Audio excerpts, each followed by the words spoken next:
అదే RTV app వార్తల్ని క్షణాల్లో చదివే అవకాశం ఉంటుంది. ఒక న్యూస్ పేపర్, ఒక టెలివిజన్ ఛానల్ మీ చేతుల్లో ఎప్పుడూ ఉంటాయి.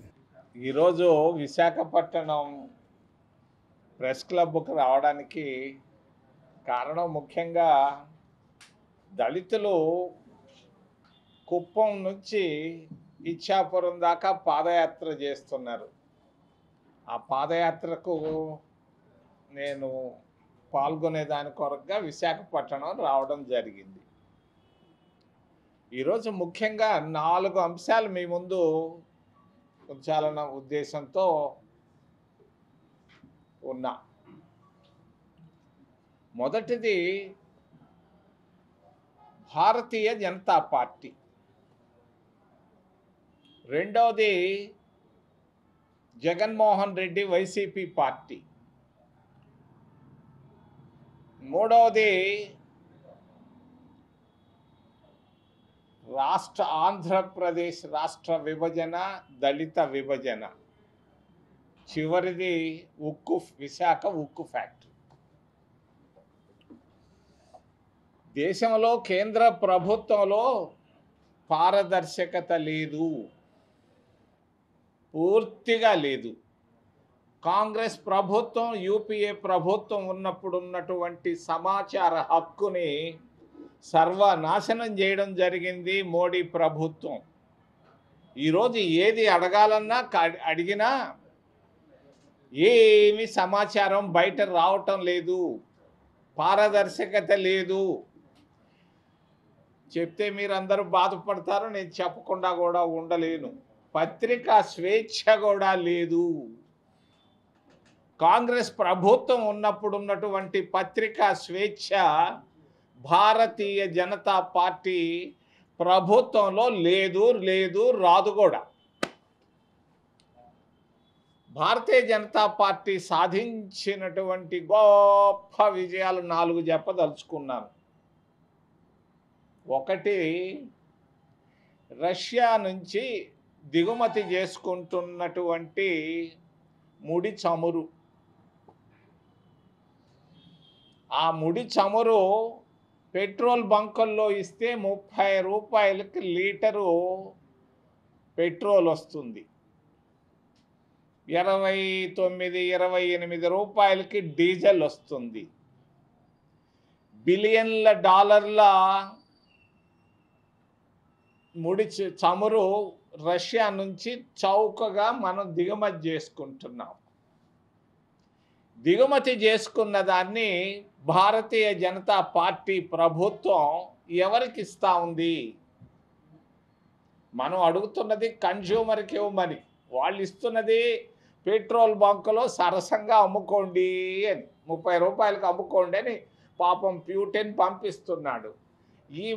అంటే దాదాపు 70 రూపాయలు అధికంగా పెట్రోల్ బంకుల్లో ప్రజల దగ్గర నుంచి, సామాన్యుల దగ్గర నుంచి డబ్బు గుంజుకుంటా ఉన్నారు పెట్రోల్ బంకులు వాళ్ళు. కారణం, వాళ్ళకి ముడి సరుకు ఆ ఇరాన్ నుంచి వచ్చేది ఇక్కడికి ఇస్తున్నారు, అందుకని వాళ్ళు అమ్ముతున్నారు.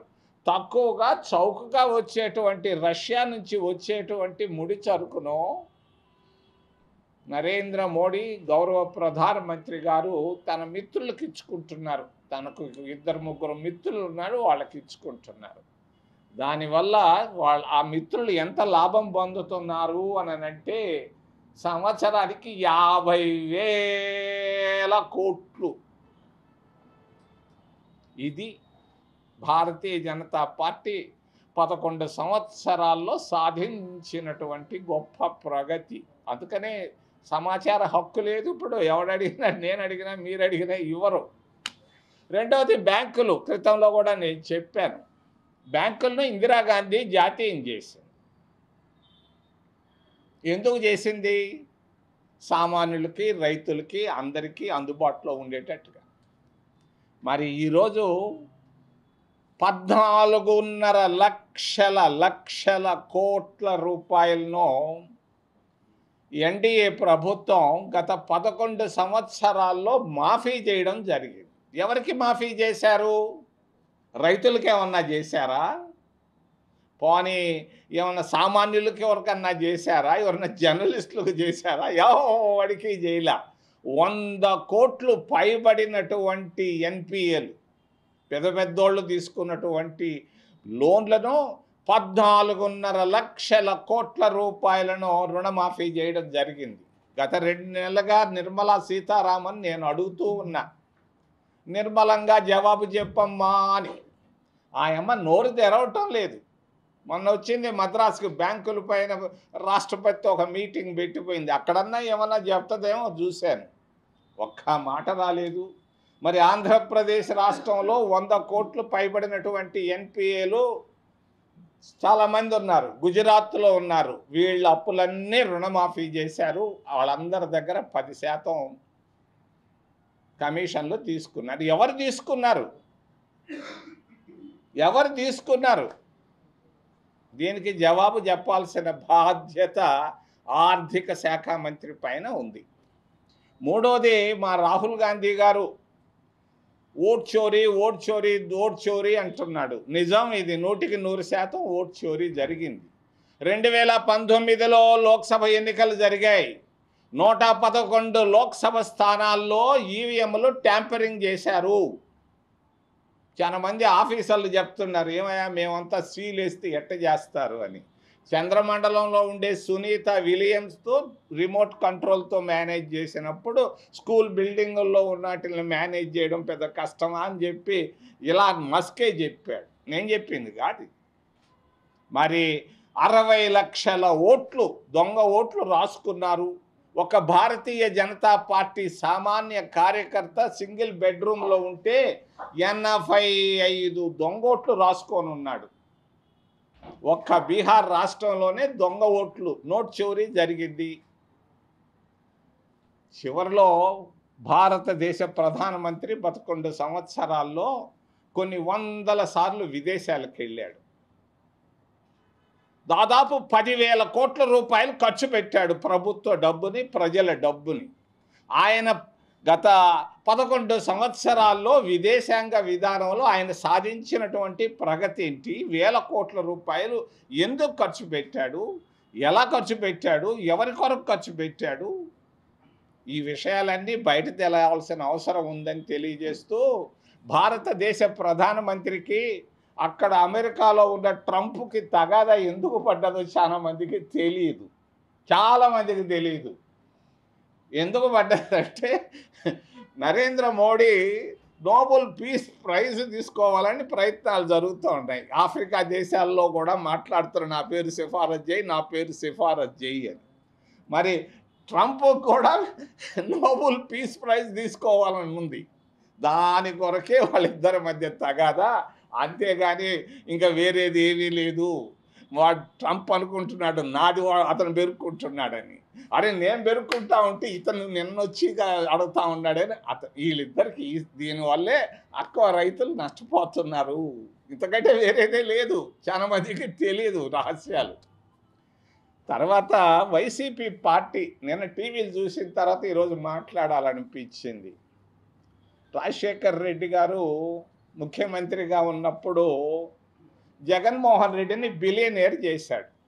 నా కొడుకుని నేనేమి చేయలా, ఆయన మాత్రం చేశాడు. కొడుకుని బిలియనేర్ చేశాడు. రాజశేఖర్ రెడ్డి సామాన్యమైన కుటుంబంలో పుట్టినోడే, ఏం కోటీశ్వరుడు కుటుంబంలో పుట్ల. కాంగ్రెస్ పార్టీని వాడుకుంటూ, కాంగ్రెస్ ప్రభుత్వాన్ని రాజశేఖర్ రెడ్డి వాడుకుంటూ కొడుకుని బిలియనేర్ చేశాడు. మరి ఎట్టయితేనేమి, నేను ఆయన్ని పొగడతాను. రాజశేఖర రెడ్డి కుమారుడిని, చెన్నారెడ్డి కొడుకు సాధించలేకపోయినాడు, వెంగళరావు కొడుకు సాధించలేకపోయినాడు, విజయభాస్కర్ రెడ్డి కొడుకు సాధించలేనటువంటి దాన్ని మా ఫ్రెండ్ రాజశేఖర రెడ్డి కొడుకు కష్టపడి ముఖ్యమంత్రి అయ్యాడు, బిలియనేర్ అయ్యాడు కదా, అంత తాగొచ్చు కదా. మళ్ళా బిలియన్లు సంపాదించాడు. సారాయి కుంభకోణం, అది లిక్కర్ కుంభకోణంలో పడ్డాడు. అమాయకులంతా పడ్డారు మా జిల్లాలో. పాపం వాళ్ళ నాయనలందరూ నాకు తెలుసు. చెవిరెడ్డి భాస్కర్ రెడ్డి నాయన సుబ్రహ్మణ్యం రెడ్డి పాపం అల్లాడుతున్నాడు కోర్టులో. మరి ఇంకొక ఎంపీ మా రామచంద్రారెడ్డి కొడుకు ఆ లిక్కర్ కేసులు ఇరుక్కొని కష్టాలు పడుతున్నాడు. ఇంకొక ఆయన గోవర్ధన్ రెడ్డి. ఓ నాయన, నిన్న మీరు గ్రీన్ వేసుకున్నారు, పసుపు ఆకుపచ్చ టవళ్ళు. అది చూసిన తర్వాత నాకు అనిపించింది, ఎందుకయా నీ పైన ఉన్నటువంటి కేసులు, నీ పైన ఉన్నటువంటి అవినీతి అభియోగాలు ఇవన్నిటిని మాఫీ చేసుకొని కుటుంబంతో పెళ్ళాం బిడ్డలతో హాయిగా జీవించేదానికి ప్రయత్నం చేయి. కానీ మళ్ళా నువ్వు రావాలా ముఖ్యమంత్రి అంటే మేము ఒప్పుకోము, అది సాధ్యం కానే కాదని తెలియజేస్తూ మరి తెలియని రహస్యాన్ని కూడా చెప్పదలుచుకున్నాను. ఆంధ్రప్రదేశ్ రాష్ట్ర విభజన, అసలు రాష్ట్ర విభజన కారణం ఎవరు? చెప్పక తప్పదు తెలుగుదేశం. కోపం రావచ్చు మా బాబుకి. 40 సంవత్సరాల నాడు తెలుగుదేశం పార్టీ ఆవిర్భావం అయింది. ఆవిర్భావం అయిన తర్వాత ఆ రోజు ఎస్సీలంతా 20% ఉన్నారు రాష్ట్రంలో. వీళ్ళందరూ కాంగ్రెస్ పార్టీకి ఓట్లు వేసేవారు. తెలుగుదేశం పార్టీకి మనసు ఒప్పల. మరి ఇంత పెద్ద ఓట్ బ్యాంక్ ఉంటే వీళ్ళందరూ కాంగ్రెస్కి వేస్తే మనకు కూడా కావాలి కదా అని మనసులో పడ్డాం. కానీ వాళ్ళ కళ్ళకు కనపడేది మాలా మాదిగలు. అటు మాలోళ్ళు పోయినా ఇటు మాదిగోళ్ళని బెరుక్కోవాలని వీళ్ళ మధ్యలో విభజన మొదలు పెట్టారు. 40 సంవత్సరాల నాడు తెలుగుదేశం పార్టీ నాయకులు ఉపేంద్ర మొదలుకొని అందరూ. మరి ఒక్కటి చెప్తున్నాను, ఆంధ్రప్రదేశ్ రాష్ట్ర విభజన కారణం దళిత విభజన. దళిత కెమిస్ట్రీ చాలామందికి తెలియదు భారతదేశంలో. తెలిసిన వాళ్ళు ఒక 5-10 మంది ఉంటారు దళిత కెమిస్ట్రీ. ఈరోజు మరి దళితుల్లో 800 ఉపకులాలు ఉన్నాయి. ఒక్క ఉత్తరప్రదేశ్ రాష్ట్రంలోనే 86 దళిత ఉపకులాలు ఉన్నాయి. సుప్రీంకోర్టు జడ్జిలకి ఏమీ తెలియదు. అంటదంతనం అంటే అసలు తెలియదు. ఎస్సీల సమస్యలు తెలియకుండా ఒక ఆర్డర్నో డైరెక్షనో ఇచ్చారు. ఆ డైరెక్షన్ పేరు పెట్టుకొని ఈరోజు విభజన ప్రారంభించారు. ఈరోజు దళితుల్లో ముఖ్యంగా మాలవాళ్ళల్లో ఆంధ్రప్రదేశ్ రాష్ట్రంలో కన్నీటితో ఉన్నారు, ఆవేదనతో ఉన్నారు, మరి ఆపదలో ఉన్నారు. ఎప్పుడూ నేను చూడలేదు. రాజమండ్రిలో కన్నీళ్లతో నిలబడ్డారు అంబేద్కర్ విగ్రహం దగ్గర. కాకినాడలో అంబేద్కర్ విగ్రహం దగ్గర కన్నీటితో నిలబడ్డారు. ఎందుకు? దీనికంతటికి కారణం ఈరోజు ఆంధ్రప్రదేశ్ రాష్ట్రం 2 కావడానికి కారణం ఏంది? కె చంద్రశేఖరరావు పెద్ద మగోడేం కాదు. ఆయన వెనకాల నిలబడ్డది మాదిగలు. ఎందుకు నిలబడ్డారు మాదిగలు ఆయన వెనకాల? రాజ్యాధికార దిశగా. మేము కూడా కాంగ్రెస్ పార్టీ కూడా చిన్న పొరపాటు చేసింది. ఆ రోజు రాజశేఖర రెడ్డి చచ్చిపోయిన తర్వాత కిరణ్ కుమార్ రెడ్డిని ముఖ్యమంత్రి చేయకుండా దామోదర్ రాజనరసింహ మాదిగని చేసుంటే ఆంధ్రప్రదేశ్ రాష్ట్రం 2 అయ్యేది కాదు. తెలంగాణ వీళ్ళందరూ కలిసి ఉండేవాళ్ళం. నేను నానక్పురాకి వెళ్ళాను 4 రోజుల నాడు. నానక్పురాలో నేను చూశాను 40 అంతస్తుల బిల్డింగులు 100ల సంఖ్యలో ఉన్నాయి. మరి దేశ సంపద అంతా, రాష్ట్ర సంపద అవతల పక్క వెళ్ళింది. ఏముంది మన ఆంధ్రప్రదేశ్ రాష్ట్రంలో? ఏముందయా? ఈ పక్క సముద్రం, ఆ పక్క రాళ్ళు తప్పించి రాయలసీమలో ఏముంది? ఎట్ట బతకాలా? దీనికంతటికి రాష్ట్ర విభజన కారణం దళిత విభజన. వీళ్ళ జోలికి పోవద్దని మా మిత్రుడు చంద్రబాబు నాయుడు గారికి తెలియజేస్తూ చివరిలో చెప్పక తప్పదు, విశాఖ ఉక్కు ఆంధ్రుల హక్కు. నేను డిసెంబర్ 31వ తేదీ దాకా నేను చంద్రబాబు నాయుడు గారికి సౌమ్యంగా తెలియజేస్తా పోతుంటాను. విశాఖ ఉక్కు ప్రైవేటైజ్ అయ్యేదానికి వీలే లేదు కానివ్వం. మరి నేను ఈ బాధ్యత నేను చంద్రబాబు నాయుడు గారి పైన పెడుతున్నా. మరి ప్రైవేట్ కానీయకుండా చేసే బాధ్యత మీది చంద్రబాబు నాయుడు గారు, రాష్ట్ర ముఖ్యమంత్రి గారు. ఈరోజు మీ సపోర్టుతోనే కేంద్ర ప్రభుత్వం నడుస్తూ ఉంది. నిర్మల కాదు, చనిపోయినటువంటి కామ్రేడ్ సీతారాం మేమిద్దరం కలిసి మాట్లాడుకున్నాం. ఆగస్టు 20వ తారీఖున All India Institute of Medical సైన్సెస్లో ఐసీయూలో. మీ శక్తి మాకు తెలుసు, ఏం చేస్తావో నాకు తెలియదు. డిసెంబర్ 31వ తారీఖు లోపల చంద్రబాబు నాయుడు తప్పనిసరిగా ఈ ఉక్కు ఫ్యాక్టరీ ప్రైవేటీకరణను ఆపి ఒక ఆర్డరు క్యాబినెట్లో నుంచి పాస్ చేసిన ఆర్డర్ తీసుకొని రావయ్యా. నీకు చాలా చిన్న విషయం నేను అడుగుతున్నా. మరి నువ్వు చేయలేకపోతే ఇది చెప్తున్నా మీకు, చంద్రబాబు నాయుడు గారు ఈ విశాఖ ఉక్కును ప్రైవేటీకరణ నుంచి నువ్వు ఆపకపోతే తప్పుకొని బయటికి రా ఎన్డీఏలో నుంచి దా. ఏం భయపడాల్సిన పని లేదు. నీకున్నటువంటి శక్తి మా అందరికీ తెలుసు. ఆంధ్రప్రదేశ్ రాష్ట్రాన్ని స్వర్ణాంధ్రప్రదేశ్ చేసుకున్నాం. ఎన్డీఏలో నుంచి బయటకు రా. భారతీయ జనతా పార్టీ ఇన్ని తప్పులు చేస్తూ ఉంది. ఏంది ఇన్నిసార్లు పోయేది? ఆంధ్రుల ఆత్మగౌరవాన్ని ఢిల్లీలో నిర్మలా సీతారామన్ వాకిట్లో నువ్వు అమ్మేస్తావా? ఎందుకు పోవాల్సింది ఏంది? రా నిర్మలమ్మ అంటే రాదో ఇక్కడికే. 1,00,000 కోట్లు పంపించమంటే పంపించదా? 400 కోట్లు డ్రైన్కి ఒకటి తెచ్చాడంట విశాఖపట్నంలో ఐఎఫ్సి నుంచి. మా ఈయనది ఆగల్డు. పక్కనే కూర్చున్నటువంటి మిత్రుడు అదేం పెద్ద సంకలెగరేసుకోవాల్సిన పని లేదు. తప్పనిసరిగా విశాఖ ఉక్కు ఫ్యాక్టరీని ఇప్పుడు ఉన్నటువంటి రీతిలో పెట్టాయా లేకపోతే ఎన్డీఏలో నుంచి బయటకు రండాయా అని మీకు వినయంగా సహృదయంగా త్రికరణ శుద్ధితో చంద్రబాబు నాయుడు అనంతపూర్కి విమానంలో ఉన్నాడో ఎక్కడున్నాడో నాకు తెలియదు. నేను ఆయన్ని మీ ద్వారా రిక్వెస్ట్ చేస్తూ ఏదైనా ప్రశ్నలు ఉంటే అడగమని మిమ్మల్ని చేతులెత్తి ప్రార్థిస్తున్నాను. ఇది నేను చెప్పను, ఆయన చెప్పాలి. నేను ఎందుకు చెప్తా? నేను ఆయన బయట రమ్మని అడుగుతున్నా. ఉక్కు ఫ్యాక్టరీ కొరకు, ఆంధ్రప్రదేశ్ రాష్ట్రం కొరకు. అయ్యా నేను యూరియాకి మంత్రిగా ఉండేవాడిని. నాకు తెలుసు ఇఫ్కోలు క్రిప్కోలు ఈ ఫ్యాక్టరీలన్నీ. రైతులు కొంచెం జాగ్రత్త పడుతున్నారు. 2 మూటలు కొనుక్కోవాల్సిన వాళ్ళు 5 మూటలు కొనుక్కొని ఇంట్లో పెట్టుకుంటున్నారు. దొరుకుతుందో లేదో భవిష్యత్తులో అని. అయ్యా ఏది ఏది అంటే ఊళ్ళో చక్కెర ఉండదు అని ఎవరైనా చెప్పారు అనుకోండి, నాకు కిలో కావాలా, నేను 5 కిలోలు కొనుక్కొని ఇంట్లో పెట్టుకుంటాను.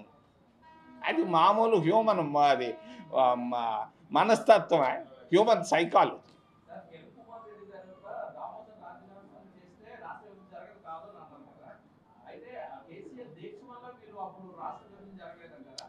అసలు చాలామందికి ఈ దేశంలో దళితుల గురించి తెలియదు, దళిత్ కెమిస్ట్రీని గురించి తెలియదు.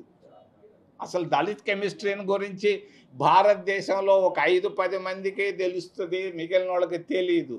దాంట్లో జోక్యం చేసుకోవడం వల్లే వాళ్ళు దళితులకి అక్కడ మాదిగలకి రాజ్యాధికారం కావాలన్న ఆశ ఆలోచన పుట్టింది. అందుకొరకే కేసీఆర్ వాళ్ళని వాడుకున్నాడు. కేసీఆర్ వెనక వాళ్ళు చేరారు. అందుకే అది ఉధృతం అయింది.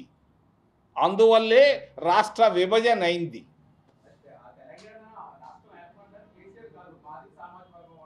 తప్పనిసరిగా అనుమానం ఏముంది దాంట్లో?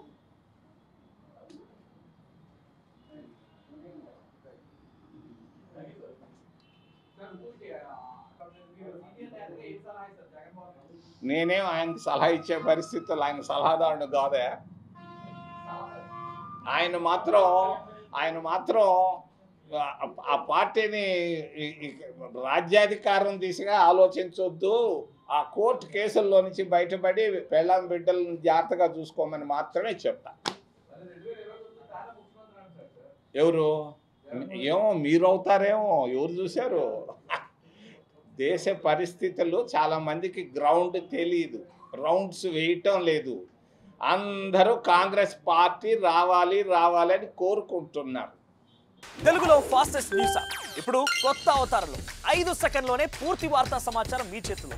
సోషల్ మీడియా ట్రెండ్స్ మీ కళ్ళ ముందుకే live TV and voice search ఆప్షన్స్తో ఇప్పుడే డౌన్లోడ్ చేయండి. యాప్ లింక్ డిస్క్రిప్షన్లో ఉంది.